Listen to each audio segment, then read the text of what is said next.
Hi అండి, అందరూ బాగున్నారా? నేను మీ భారతి. మనం మనిషిని ఎక్కడైనా కొట్టచ్చు, ఏ రకంగానైనా ఓడించవచ్చు, ఏమైనా చేయొచ్చు. కానీ ఆత్మగౌరవం మీద మాత్రం కొట్టద్దు. కొడితే మాత్రం తెలంగాణ ప్రజ అస్సలు ఊరుకోదు. వాళ్ళందరికీ చాలా విలువిస్తారు, చాలా సహిస్తారు. వాళ్ళు ఎవరితో గొడవలకి వెళ్ళరు అంత తొందరగా. విలువిస్తామంటే నీకు ఆ విలువ ఉన్నా లేకపోయినా తోటి మనిషిగా మాత్రం విలువిస్తారు. అదే మహారాష్ట్రియన్స్ నువ్వు మరాఠీలోనే మాట్లాడు అని చెప్పేసి తెలంగాణ వాళ్ళు అడగరు, వాళ్ళు అడిగినట్టు. అలాగే కన్నడ వాళ్ళు కన్నడమే మాట్లాడాలి, నువ్వు ఇంకో భాష మాట్లాడకూడదు, ఆ బోర్డులే ఉండకూడదు, అలాంటి ఎప్పుడు ఉద్యమం చేయలేదు. అలాంటి ఏంటంటే స్వార్థపూరితమైన దేశమంతా ఒకటే అయినప్పుడు ఇంకో పరాయి రాష్ట్రం వాడు వచ్చి ఇక్కడ ఉండొద్దు, వాడు బోర్డు పెట్టుకోవద్దు, వాడి మాట మాట్లాడకూడదు, అట్లా ఎప్పుడు ఏ తెలంగాణ వ్యక్తి అడగలేదు. కానీ ఇప్పుడు మార్వాడీస్ గో బ్యాక్ అంటున్నారు. ఎందుకు అని అంటే వాళ్ళ ఆత్మగౌరవం మీద కొట్టారు. ఒక పెద్ద కారుని తీసుకొచ్చి సెంటర్లో ఆపేసి ఇదంతా నాదే, నేను ఆపుకుంటాను, ఇదంతా ఈ పరిగణ అంతా నా హ్యాండ్ ఓవర్లో ఉంది, నా షాపులు ఉన్నాయి, నేను అమ్ముకుంటున్నాను, నువ్వెవడివిరా అని చెప్పేసి, రోడ్డు అనేది నీది ఎప్పుడూ కాదు. రోడ్డు నువ్వెప్పుడు కొనలేదు. రోడ్డు ట్యాక్స్ మాత్రమే కడుతున్నావు నీ కారుని నడిపించుకోవడానికి, కానీ రోడ్డు నువ్వు కొనలేదు. రోడ్డు ఎవరిది అంటే తెలంగాణ వాడిది. వాడు నడవడానికి వేసింది, వాడు ఉండడానికి వేసింది, తిరగడానికి వేసింది. దాన్ని నువ్వు ఆక్యుపై చేసేసి ఇది నాది అని చెప్పేసి ఎలా అంటావు? అలా కొట్టారు ఒక అతన్ని. కొడితే అక్కడ ఆత్మగౌరవం ఎంత దెబ్బతింది. ఇలాంటప్పుడు మాత్రం గళం విప్పుతాడు తెలంగాణ వ్యక్తి, తప్పకుండా గళం విప్పుతాడు. ఎన్నన్నా సహించాడు. గోల్కొండ సుల్తాన్లు వచ్చేసి ఇక్కడ పరిపాలించి గడీలు కట్టుకొని వాళ్ళని అత్యంత క్రూరంగా బానిసల్లాగా చేసి వాడుకున్నప్పుడు కూడా గళం విప్పాడు. ప్రతి ఒక్కడు గళం విప్పి నేను నీ కింద చాకిరీ చెయ్యను అని చెప్పేసి ఉద్యమంలో పాల్గొన్నాడు. అట్లాగే పరాయి రాష్ట్రం నుంచి వచ్చిన వాళ్ళకి ఇక్కడంతా ప్రాబల్యం పెరిగిపోవడము, వాళ్ళకంటూ ఉనికి తగ్గిపోవడము, వాళ్ళ భాషని హాస్యంగా చూడడము, ఇదంతా కొంచెము అతని ఆత్మగౌరవం మీద కొట్టిన దెబ్బే అనిపిస్తుంది. ఎందుకనంటే ఎవరినైనా కానీ అపహాస్యం చేసే హక్కు మీకు ఎవరిచ్చారు కదా? అప్పుడే ఉద్యమం వచ్చింది. అంతకుమించి నువ్వు ఉండకూడదు అని చెప్పేసి, నువ్వు రాకూడదు అని చెప్పేసి, నువ్వు ఇక్కడ తినకూడదు అని చెప్పేసి, నువ్వు నీ బోర్డు పెట్టుకోకూడదు అని చెప్పేసి, నువ్వు బిజినెస్ చేసుకోకూడదు అని చెప్పేసి ఏ వ్యక్తి కూడా ఎప్పుడైనా అన్నాడా? నువ్వెవడెవరా ఇక్కడికి రావడానికని అన్నాడా? ఎప్పుడూ అనలేదు. నువ్వు ఎందుకు ఈ భాష మాట్లాడుతున్నావని అన్నాడా? ఎప్పుడు అనలేదు. వేరే తమిళ్ వాళ్ళలాగా నేను హిందీ నేర్చుకోను అని చెప్పేసి ఉద్యమించాడా? ఎప్పుడు ఉద్యమించలేదు. ఇక్కడ హిందీనే మాట్లాడతారు, ఎందుకంటే అందరితో మాట్లాడాలంటే హిందీ నేర్చుకుని ఉండాలి అని చెప్పేసి హిందీనే మాట్లాడతాడు. ఎందుకంటే అంతమంది గోల్కొండ సుల్తాన్ల దగ్గర నుంచి హిందీలో మాట్లాడుతూ అంతమంది ప్రజ ఇక్కడ ఉన్నారు కాబట్టి ప్రతి ఒక్కళ్ళు హిందీ కంపల్సరీగా నేర్చుకొని మాట్లాడతారు. ఎవరినైనా ఏ రకంగానైనా నువ్వెందుకు ఇలా చేస్తున్నావు అని ఏ తెలంగాణ వ్యక్తి ఎప్పుడూ కూడా ప్రశ్నించలేదు. కానీ ప్రశ్నించాడు అని అన్నప్పుడు మాత్రం అతని ఆత్మగౌరవం దెబ్బతింటేనే ప్రశ్నిస్తున్నాడు. అది తెలుసుకుంటే మంచిది. ఎవరైనా కానీ వాళ్ళ లిమిట్లో ఉంటేనే మంచిది. ఇప్పుడు ట్రంప్ అక్కడికి వెళ్ళిన మన పిల్లలందరినీ ఏ పని చెయ్యనియట్లేదు, పంపించేస్తున్నాడు, ఎన్నో రూల్స్ పెడుతున్నాడంటే మనం ఎంతగా బాధపడుతున్నాము. నిజానికి మన వాళ్ళు చాలా లెక్కకు మిక్కిలు వెళ్ళినప్పుడు వాళ్ళ రూల్స్కి అనుగుణంగా పనిచేస్తూ ఉన్నట్లయితే ఇంత కాడికి వచ్చేది కాదు. రూల్స్కి విరుద్ధంగా చాలామంది చేస్తూ ఉండటం వలన వాళ్ళకి ఎక్కడ చూసినా మన వాళ్ళు కనిపించి వాళ్ళకి ఎంప్లాయ్మెంట్ లేనట్టుగా వాళ్ళు ఫీల్ అవ్వడం మూలంగా ఇలాంటి రూల్స్ అన్నీ వాళ్ళు పెట్టాల్సి వస్తుంది.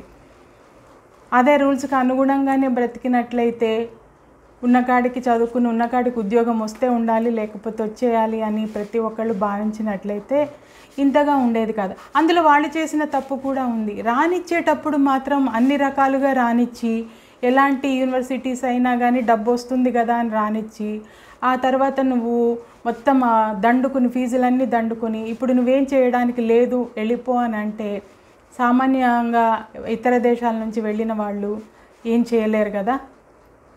అలా కూడా మంచిది కాదు. దానికి మనం చాలా సఫర్ అవుతున్నాం, చాలా బాధపడుతున్నాము, మన పిల్లలు బాధపడుతున్నారు.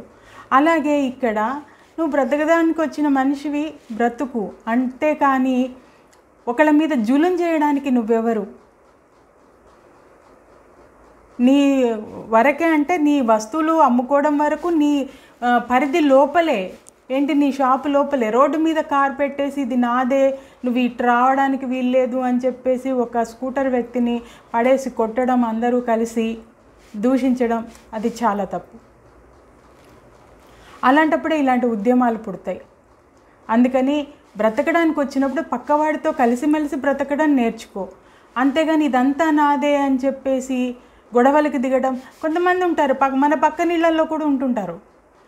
అంటే కయ్యానికి కాలు దువ్వుతారు, గట్టి గట్టిగా అరుస్తుంటారు. అక్కడ ఏమీ ఉండదు, మనం ఏమీ అనం, వాళ్ళ జోలికే వెళ్ళాం. అయినా కానీ గట్టి గట్టిగా అరచడాలు, కయ్యానికి కాలు దువ్వటాలు, గొడవ పెట్టేసుకోవటాలు. ఇప్పుడు ఒక పొరుగు రాష్ట్రంతో సరిగ్గా ఉండకపోతే మనకి నీళ్ళ దగ్గర గొడవ వస్తుంది.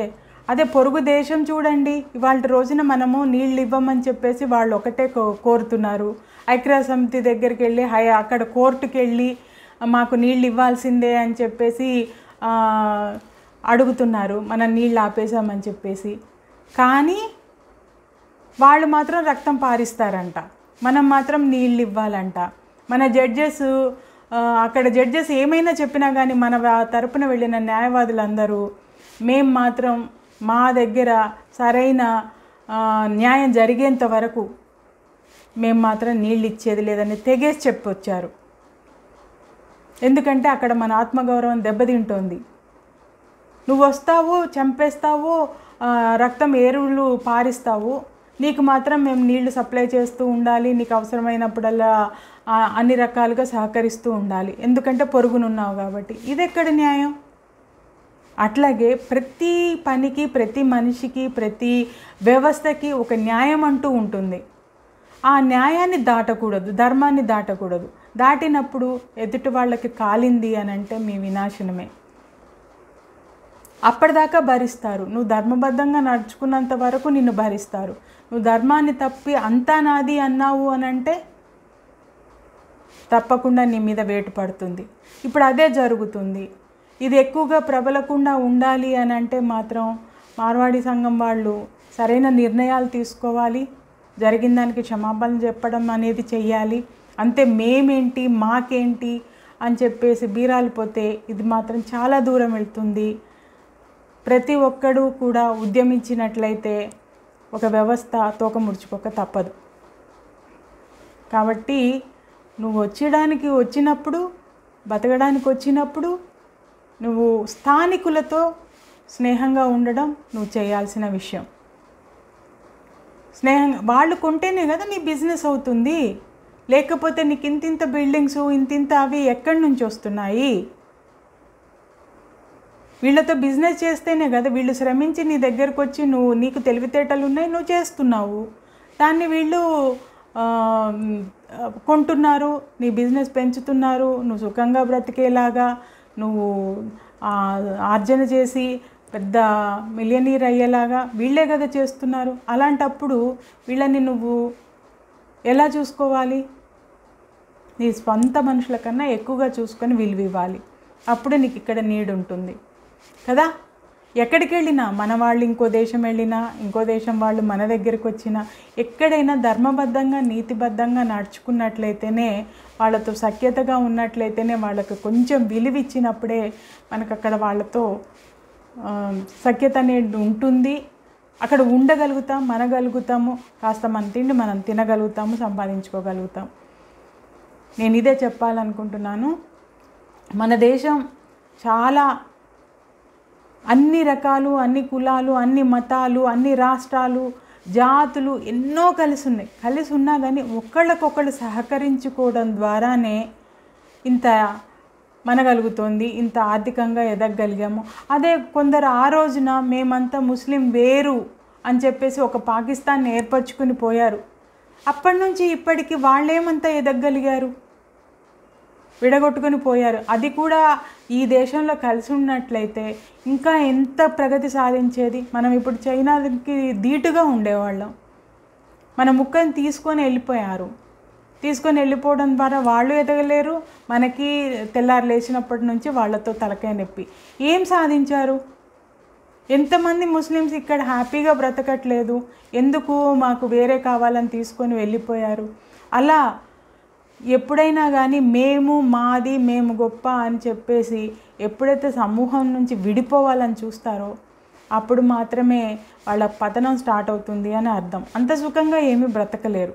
కాబట్టి అందరితో నలుగురితో కలిసిమెలిసి ఉండండి, కలిసిమెలిసి బతకండి, కలిసిమెలిసి తినండి. అప్పుడు సర్వలోకం ఆనందంగా ఉంటుంది. అవునంటారా కాదంటారా? దీని మీద మీ అభిప్రాయం ఏంటి? తప్పకుండా తెలియజేయండి, లైక్ చేయండి. Thank you.